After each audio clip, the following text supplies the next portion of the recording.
আজকের খুতবা কোরআনে বারবার উল্লেখ করা হয়েছে এমন বিশেষ একজনের জন্য নিবেদিত, আর তিনি হলেন মরিয়ম সালামুন আলাইহা। আমি তার জীবনের কিছু বিষয় নিয়ে আলোকপাত করতে চাই যা আল্লাহ আজ্জা ওয়া জাল্লা কোরআনে তুলে ধরেছেন। আজকের এই আলোচনাটি এই সপ্তাহে একজনের প্রশ্ন দ্বারা অনুপ্রাণিত। একজন আমার কাছে এসে বলল, বাল্যকাল থেকে আল্লাহ আজ্জা ওয়া জাল্লার সাথে তার গভীর সম্পর্ক ছিল। খুব অল্প বয়স থেকে সে আল্লাহর নিকট দোয়া করত, এমনকি কিশোরী বয়সেও তাহাজ্জুদ পড়ত। এমনকি কিশোরী বয়সেও যখনই সে আল্লাহর নিকট কিছু চাইতো, আল্লাহ তাকে তা দিত। এই ব্যক্তির আসলে খুব কঠিন এক জীবন ছিল। অল্প বয়সে বাবাকে হারান, কোনো ভাই নেই, এই বোন খুবই একাকিত্বের জীবন কাটিয়েছেন এবং সিদ্ধান্ত নিয়েছেন সত্যিকার অর্থে আল্লাহর উপর তাওয়াক্কুল করে থাকবেন। যখন সে এভাবে বড় হতে শুরু করলো, সে দেখতে লাগলো যখনই সে আল্লাহর কাছে কিছু চাইতো, আল্লাহ অলৌকিকভাবে তার সকল প্রার্থনার জবাব দিত। যখনই সে আল্লাহর কাছে কিছু চাইতো, আল্লাহ কখনো তার দুয়ার জবাব না দিয়ে থাকেননি। এভাবে সে আল্লাহর উপর নির্ভরতা এবং নৈকট্য বাড়িয়ে তোলে।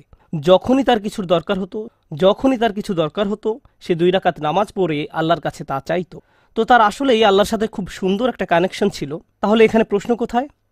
প্রশ্ন আসে এই ব্যাপারটা থেকে যে সম্প্রতি তার জীবনে সে অপ্রত্যাশিত কিছু কঠিন সমস্যার মুখোমুখি হয়।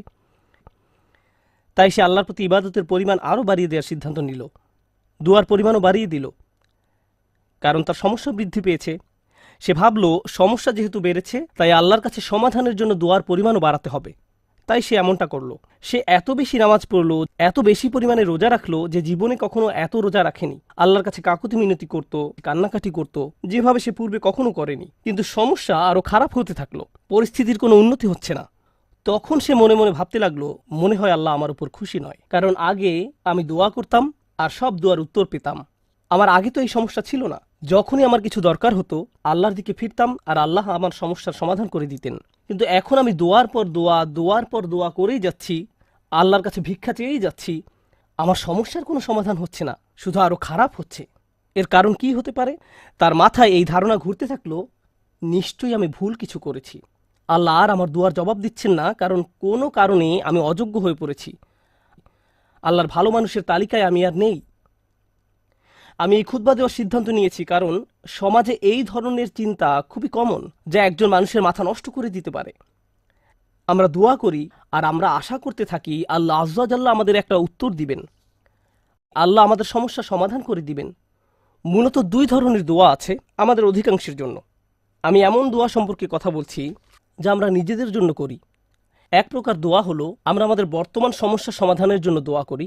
আমাদের সমস্যা আছে, কিছু পরিস্থিতিতে আটকা পড়ে গেছি, আমরা চাই আল্লাহ আমাদের আরও খারাপ কোনো সমস্যায় পড়ে যাওয়া থেকে রক্ষা করুন, আমাদের ভালো যা আছে তা যেন তিনি রক্ষা করেন, ইত্যাদি। আর অবশ্যই আমরা আমাদের ভবিষ্যতের জন্য দোয়া করি, আমরা নিজেদের জন্য দোয়া করি, সন্তানদের জন্য দোয়া করি, এখন সবকিছু ভালো আছে, ইয়া আল্লাহ এভাবেই যেন থাকে। এই ধরনের দোয়াগুলো আমরা নিজেদের জন্য করে থাকি।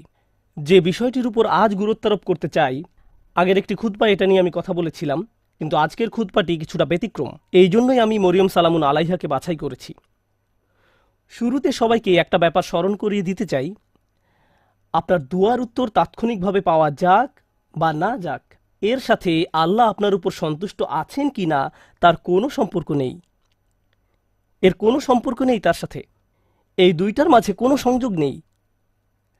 আর যদি কোনো সংযোগ থাকতো তাও আপনি জানতেন না। কারণটা কি? আপনারা জানেন, আমরা সবাই জানি নূহ আলাইহিস সালামের কথা, যিনি খুবই স্নেহময়ী পিতা ছিলেন। তিনি দাওয়াত দিয়েছেন 950 বছর যাবত। কল্পনা করতে পারেন? আপনাদের কি মনে হয় তিনি তার সন্তানের জন্য দোয়া করেছেন? তিনি তার স্ত্রীর জন্য দোয়া করেছেন? নাকি তাদের ব্যাপারে কোনো পরোয়া করেননি? যিনি তার জাতির জন্য এতটা যত্নশীল হতে পারেন, তারা তাকে থুতু নিক্ষেপ করেছে, অপমান করেছে, তারপরেও তিনি আবারও তাদের কাছে গিয়েছেন। এভাবে 950 বছর যাবত। আপনাদের কি মনে হয় তিনি নিজের ছেলেকে উপেক্ষা করেছেন, নিজের স্ত্রীর কথা ভুলে গেছেন? তিনি তাদের জন্য বছরের পর বছর দোয়া করে গেছেন, তারা নিজেদেরকে পরিবর্তন করেনি। ব্যাপারটি কেমন নয়? তিনি কি নিজেকে এভাবে দোষ দিয়েছেন যে মনে হয় আমার দাওয়াতটা ঠিকমতো হয়নি, তো আমার আর দোয়ার প্রতি কোনো গুরুত্ব দিচ্ছেন না? আলোচনাটা এভাবে শুরু করার কারণ হলো, ওই মানুষগুলো আমাদের চেয়ে অনেক উত্তম ছিলেন, তাদেরও একই রকম সমস্যা ছিল। এখানে এমন অনেক পিতামাতা আছেন যারা সন্তানদের জন্য প্রতিনিয়ত দোয়া করে যান, কিন্তু তারা দেখেন সন্তানরা ধর্ম ছেড়ে চলে যাচ্ছে, তারা অন্ধকার পথে হারিয়ে যাচ্ছে, আর তারা এটা নিয়ন্ত্রণ করতে পারছে না। নিয়মিত দোয়া করে যাচ্ছেন, কিন্তু দোয়ার কোনো উত্তর দেখা যাচ্ছে না। ফলে তারা হতাশ হয়ে পড়ছেন, আমি কি ভুল কিছু করেছি, আল্লাহ কেন উত্তর দিচ্ছেন না? আরে আপনি তো একা এমন পরিস্থিতিতে পড়েননি। আমাদের রসুল সাল্লাল্লাহু আলাইহি সাল্লাম প্রচুর দোয়া করেছেন। আপনার কি মনে হয় না যে তিনি তার চাচার জন্য দোয়া করেছেন, তার পরিবারের জন্য দোয়া করেছেন? আপনার কি মনে হয় না তিনি আবু লাহাবের কথা বিবেচনায় নেননি? যদি তিনি দোয়া করে থাকেন, তার সকল আবেগপ্রবণ দোয়া সত্ত্বেও আল্লাহ আয্যা ওয়া জাল্লা তাকে বলছেন, ইন্নাকা লা তাহদি মান আহবাবত। আমাদের মাঝে এমন অনেকেই আছেন, এমন অনেক সন্তানেরা আছেন যারা আশা করেন তাদের পিতামাতা বা বড়রা যদি আরেকটু ভালোভাবে আল্লাহর পথে চলতো। এমন বহু তরুণ তরুণীর সাথে আমার কথা হয়েছে যাদের পিতামাতা ভয়ঙ্কর রকমের পরিষ্কার হারাম ব্যবসায় জড়িত। সন্তানেরা, তাদের ছেলেমেয়েরা তাদের বলছে, প্লিজ এই ব্যবসা থেকে বের হয়ে আসেন, আমি আপনাদের উপর নির্ভরশীল, আর আমি তো এই মুহূর্তে আমার পরিবারের জন্য আয় করার অবস্থানে নেই, কিন্তু আপনারা যা করছেন তা ভুল। তখন সন্তানদের বলা হয়, তোমরা পিতামাতাকে অসম্মান করছো, তোমাদের তো পিতামাতার সাথে তর্ক করা উচিত নয়। এই ক্ষেত্রে ব্যাপারটা সম্পূর্ণ উল্টো, যে সন্তানেরা পিতামাতার হেদায়েতের জন্য দোয়া করছেন, কিন্তু পরিস্থিতির কোনো উন্নতি হচ্ছে না। এর বাহিরেও কারো হয়তো ভয়ঙ্কর অসুস্থতা দেখা দিতে পারে, স্বাস্থ্য সংক্রান্ত চরম দুর্দশাও আসতে পারে, অথবা চাকরি খুঁজে পাচ্ছেন না, অর্থনৈতিক সমস্যায় আক্রান্ত, আর আপনি আল্লাহর কাছে দোয়া করে যাচ্ছেন, মনে মনে বলছেন, আমি তো গত বছর ইতিকাফও করেছি, আমি দোয়া করেই গেছি, সারা রাত সিজদায় পড়েছিলাম, এরপরেও আমার সমস্যা রয়ে গেছে, এরপরেও কোনো সমাধান আসেনি। সবার আগে আমি আপনাদের সবাইকে মনে করিয়ে দিতে চাই যে নবীরা, তাদের সকলেই, আমাদের বহুকাল পূর্বে যারা এসেছিলেন, আল্লাহ অনবরত তাদের দোয়ার কথা কোরআনে উল্লেখ করেছেন, তাদের সমস্যাগুলোর কথাও কোরআনে বারবার উল্লেখ করেছেন। আপনাদের কি মনে হয় না ইয়াকুব আলাইহিস সালাম, যিনি 12 জন সন্তানের পিতা ছিলেন, তিনি তার সব সন্তানের জন্য দোয়া করেছেন? বিশেষ করে ইউসুফ আলাইহিস সালামের জন্য, যখন তিনি ইউসুফকে হারিয়ে ফেলেন, আপনাদের কি মনে হয় না তিনি ইউসুফ আলাইহিস সালামের নিরাপত্তার জন্য দোয়া করেছেন, তিনি যেন তার সুন্দর সন্তানকে আবার দেখতে পান? আমরা জানি তিনি এত বেশি কেঁদেছিলেন যে দৃষ্টিশক্তি হারিয়ে ফেলেছিলেন, অবিয়াদ্দাত আইনাহু, এবং দুঃখে তার চক্ষুদয় সাদা হয়ে গেল। তার এত বছরের দোয়ার কোনো উত্তর পাওয়া গেল না, কিন্তু পরিশেষে উত্তর পাওয়া গেল। আপনাদের কি মনে হয় না যখন মূসা আলাইহিসসালামের মা নিজ ছেলেকে পানিতে ভাসিয়ে দেন, আর দেখতে পাচ্ছেন যে স্রোতের টানে বাক্সটি হারিয়ে যাচ্ছে, বাক্সটি যে কোনো সময় উল্টে যেতে পারে, আর কিভাবে জানেন যে বাক্সটি ওয়াটারপ্রুফ, পানি প্রবেশ করবে না? কিভাবে জানবেন যে এটি পাথরের আঘাত পেয়ে ভেঙে যাবে না?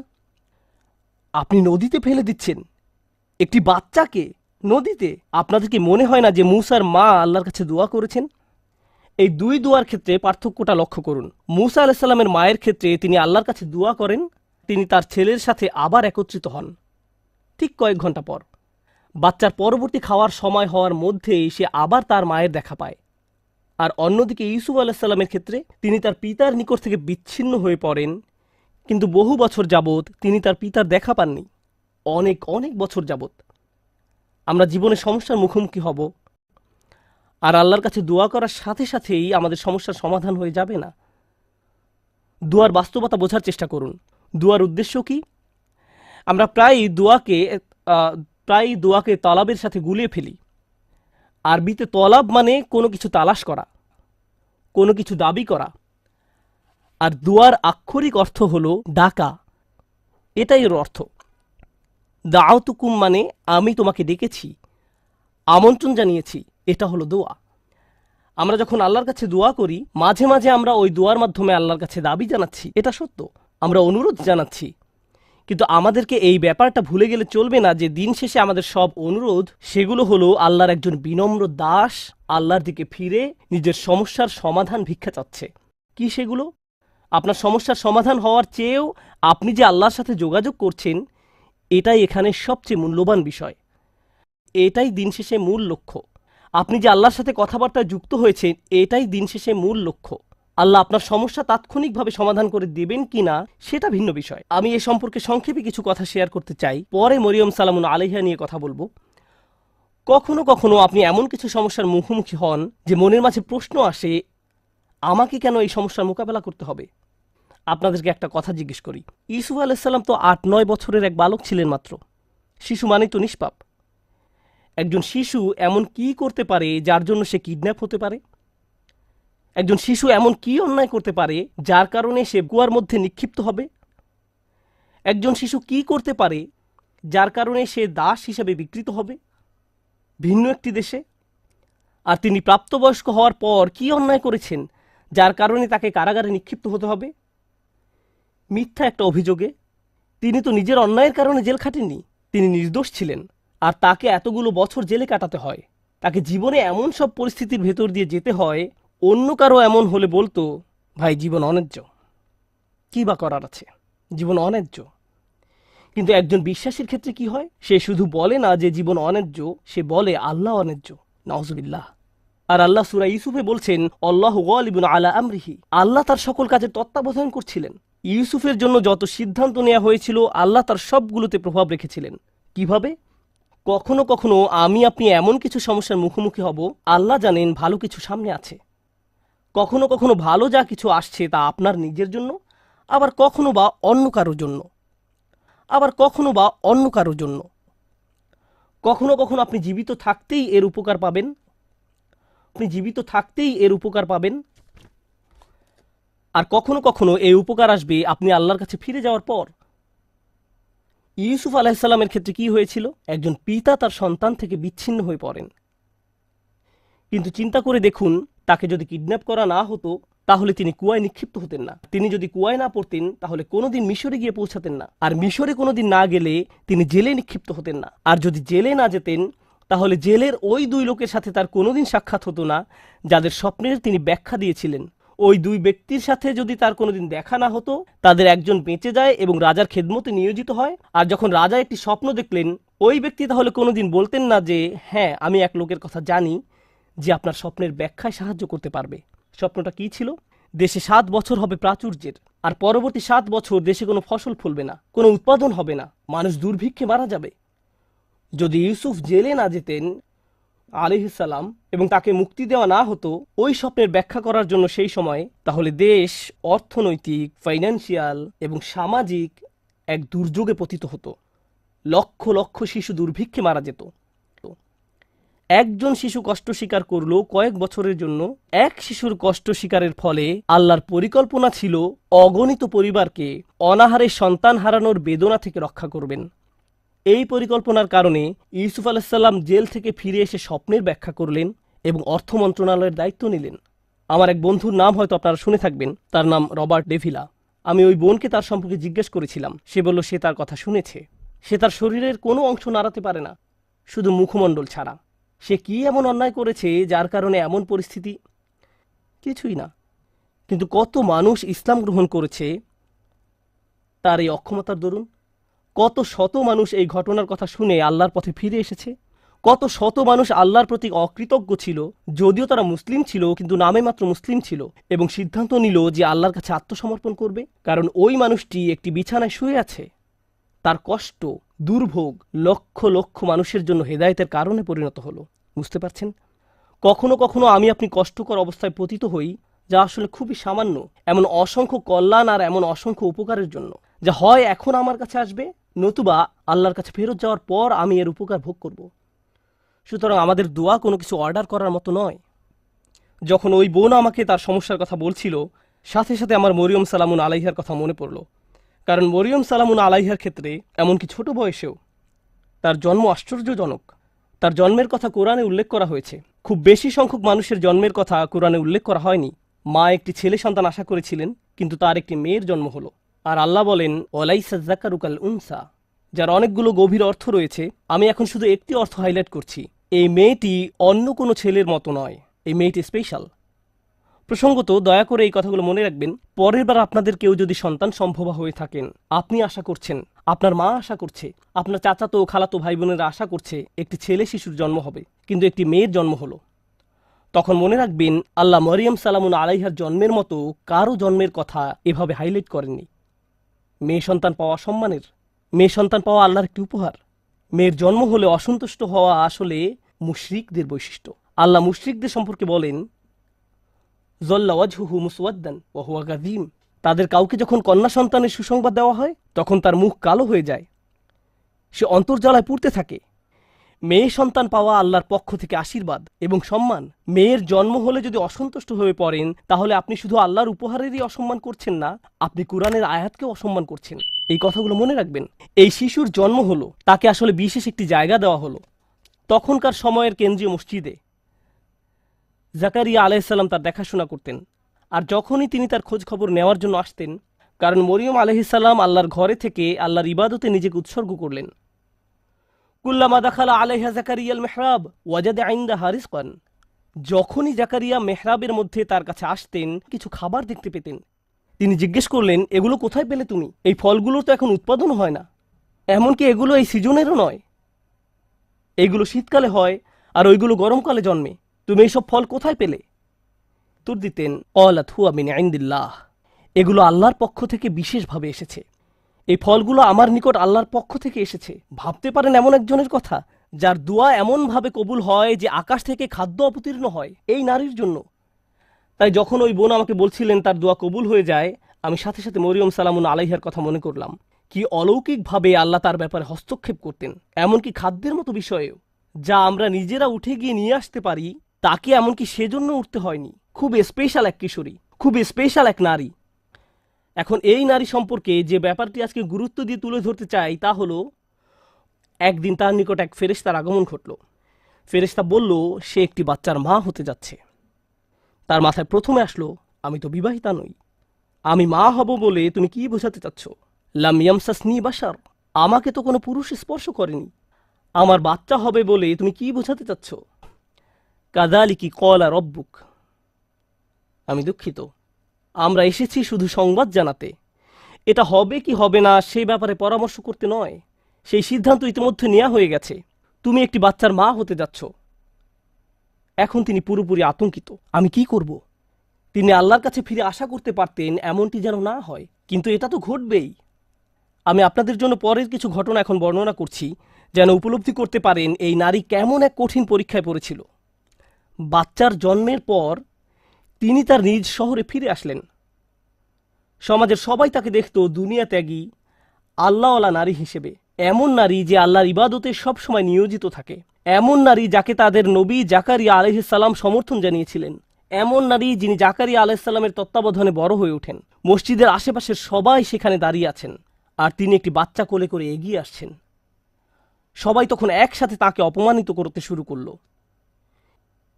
কিভাবে তুমি এমন কাজ করতে পারলে? নিজের কি সর্বনাশ তুমি করে ফেলেছ? পর্দার অপর পাশে আজকের জুমার নামাজে অনেক মহিলা উপস্থিত আছেন। আপনারা জানেন কোনো মুসলিম নারী এমন অবস্থার কথা কল্পনাও করতে পারেন না, যেখানে তিনি একটি বাচ্চা কোলে নিয়ে দাঁড়িয়ে আছেন আর মানুষ বলছে এই বাচ্চা বৈধ নয়। তার পক্ষে এমন ধরনের অপমানের কথা কল্পনায়ও আনা সম্ভব নয়। আর আমাদের পুরুষদেরকেও এই ধরনের অভিযোগের কথা কল্পনা করতে পারবো না। আমাদের বোনদের জন্য, আমাদের মায়ের জন্য, আমাদের মেয়ের জন্য এটা আমাদের চিন্তার বাহিরে। একজন মুসলিমের জন্য আমাদের মান মর্যাদা আমাদের জীবনের চেয়েও মূল্যবান। আত্মমর্যাদার যে চেতনা আল্লাহ আমাদের দান করেছেন তা আমাদের কাছে আমাদের জীবনের চেয়েও বেশি মূল্যবান। আর তিনি জানতেন তিনি যখন নিজের এলাকায় ফেরত যাবেন তখন লোকজন এমন কথাই বলবে। তার পেছনে বলা বলি করলে এক কথা, কিন্তু তারা লোক সম্মুখে তার মুখের উপর বলছে, একেবারে সরাসরি তাকে বলছে তিনি কিভাবে এই সমস্যার মোকাবেলা করলেন। কারণ যত দুয়াই তিনি করেন না কেন, আল্লাহর সিদ্ধান্তে কোনো পরিবর্তন হবে না। আল্লাহ সিদ্ধান্ত নিয়েছেন তাকে এই পরীক্ষার সম্মুখীন হতে হবে, তাকে সমাজের সামনে এভাবে দাঁড়াতে হবে। তখন তিনি কি করলেন? যখন প্রসব বেদনা শুরু হলো, তিনি বলে উঠলেন, ইয়া লাইতানি মিত্তু ক্বাবলা হাযা। তিনি বলে উঠলেন, হায় আমি যদি কোনো রূপে এর পূর্বে মরে যেতাম। আশা করছি সন্তান প্রসবকালে মারা যাব, কারণ সামনে যে অপমান সইতে হবে তার থেকে মৃত্যুর মাধ্যমে সহজে অব্যাহতি পাওয়া যাবে। কুরআনের অন্য কোথাও কারো মৃত্যু কামনা করার কথা উল্লেখ নেই, শুধু এই জায়গায়। একবার চিন্তা করে দেখুন কেন তিনি মৃত্যু কামনা করছেন। আল্লাহ আজ্জা জাল্লা স্বীকার করছেন যে কখনো কখনো মানুষ এমন কঠিন মানসিক আঘাতে জর্জরিত হবে যে মৃত্যু কামনা করে বসবে। এমন পরিস্থিতিতেও মানুষ পড়বে। ঠিক এমনই এক চরম পরিস্থিতিতে তিনি পড়ে গেলেন, আর আল্লাহ এটা স্বীকার করলেন। ইয়া লাইতানি মিত্তু ক্বাবলা হাযা। আমি এটা পড়ার পর প্রচণ্ড ধাক্কা খেলাম। কিভাবে তিনি এমন কথা বলতে পারলেন? জানেন তো আমাদের রাসূলুল্লাহ সাল্লাল্লাহু আলাইহি সাল্লাম বলেছেন, লা ইয়াতামান্না ইয়ান্না আহাদুকুমুল মাউতা। তোমাদের কেউ যেন মৃত্যুর আকাঙ্ক্ষা না করে, তোমাদের মৃত্যু কামনা করা উচিত নয়। কেউ কখনো সহজে মৃত্যু কামনা করে না, কিন্তু তিনি এখানে মৃত্যু কামনা করছেন কেন? এটা অত্যন্ত কঠিন এক পরিস্থিতি, মারাত্মক এক অবস্থা। তো তিনি যে অপমানের সম্মুখীন হতে যাচ্ছেন তা মৃত্যুর চেয়েও খারাপ। তাই তিনি বললেন, ইয়া লাইতানি মিত্তু ক্বাবলা হাযা। এই কথা কোরআনে উল্লেখ করার কারণ আছে। দুনিয়ার এই জীবনে মানুষ অপমানজনক পরিস্থিতিতে পড়বে, থেকে মুক্তির কোনো উপায় চোখে পড়বে না। অনেককে তাদের পরিবারের সম্মুখীন হতে হবে, মিথ্যা অপবাদের সম্মুখীন হবে, অতীতের কোনো ভুলের মোকাবেলা করতে হবে। কে জানে তাদের এমন ধরনের মানসিক আঘাতের মোকাবেলা করতে হবে। তখন তারা মরিয়ম সালামুন আলাইহার উদাহরণে সান্ত্বনা খুঁজে পাবেন। কিন্তু তিনি এখানেই থেমে যাননি। তিনি বললেন, ওয়াকুন্তু নাসিয়াম মানসিয়া। নাসিয়ান মানসিয়া খুবই অসাধারণ শব্দযুগল। তারা বলে ফাল ও ফিল, এবং এই দুইটি ওজন। তারা নিসিও বলে, এক কিরাতে এটাকে নিসিয়ান, অন্য কিরাতে নাসিয়ান পড়া হয়, জিবহ এর মতো। আরবি ভাষায় দুই ধরনের শব্দ আছে, জিবহ ও মাজবুহ। একইভাবে নাসি এবং মানসি, এই শব্দগুলোর প্রথমটা আসলে ব্যবহৃত হয়, আমি আপনাদের জন্য লিখে এনেছি। ولا يقال للكبش ذبح إلا إذا أعد للذبح। কোনো প্রাণীকে, অর্থাৎ কোনো ছাগল বা ভেড়াকে আপনি ততক্ষণ পর্যন্ত জিবহ বলবেন না যতক্ষণ না এটি জবাই করার উপযুক্ত হয়। জবাই করা হয়ে গেলে এটাকে বলা হয় জাবিহ, এটাকে বলা হয় মাজবুহ। জবাইয়ের আগে না, আগে বলা হয় জিবহ। তিনি দুইটি শব্দ ব্যবহার করলেন, যদি আমি মরে যেতাম, যদি মানুষের স্মৃতি থেকে বিলুপ্ত হয়ে যেতাম, এভাবে অনুবাদ করা হয়। কিন্তু এখানে যে দুইটি শব্দ আছে সেটা ওনারা ভুলে গেছেন। একটা শব্দ নাসিয়ান, অর্থ আসলে তিনি তো মসজিদ থেকে অনেক দূরে, ঠিক না? তিনি এখন বাড়িতে অবস্থান করছেন না। কেউ যেন কোনোদিন আমাকে মিস না করে, তারা যেন এই প্রশ্নটাই না করে যে মরিয়ম কোথায় গেল। আমি যদি অদৃশ্য হয়ে যেতাম, যদি মানুষের স্মৃতি থেকে বিলুপ্ত হয়ে যেতাম এই মুহূর্তে, কারো যেন কোনোদিন আমার কথা মনেও না হয়। এটা হলো নাসিয়ের অর্থ। চিন্তাও মাথায় না আসে যে এক সময় আমার অস্তিত্ব ছিল। এমন অনেকেই আছে যারা এত কঠিন হতাশা এবং উদ্বেগের ভিতর দিয়ে যায় যে ঘর থেকেই বের হয় না, ফোন রিসিভ করে না, টেক্সট মেসেজের কোনো জবাব দেয় না। তারা এত বেশি মানসিক যন্ত্রণা অনুভব করে যে তাদের ইচ্ছা হয় যদি তারা মানুষের স্মৃতি থেকে বিলুপ্ত হয়ে যেত। কেউ যদি তাদের দরজায় করাঘাত করে, তারা ভাবে যদি তারা আমার কথা ভুলে যেত, হায় যদি আমার কারোর সাথে আর দেখা না হতো। তারা সব কিছু থেকে নিজেকে বিচ্ছিন্ন করে নিজের মাঝেই বসবাস করতে চায়। এর নাম হলো নাসিয়ান। তিনি ইতোমধ্যে আশা করছেন যেন তার মৃত্যু হয়, কেউ যেন তার খোঁজ করতেও না আসে।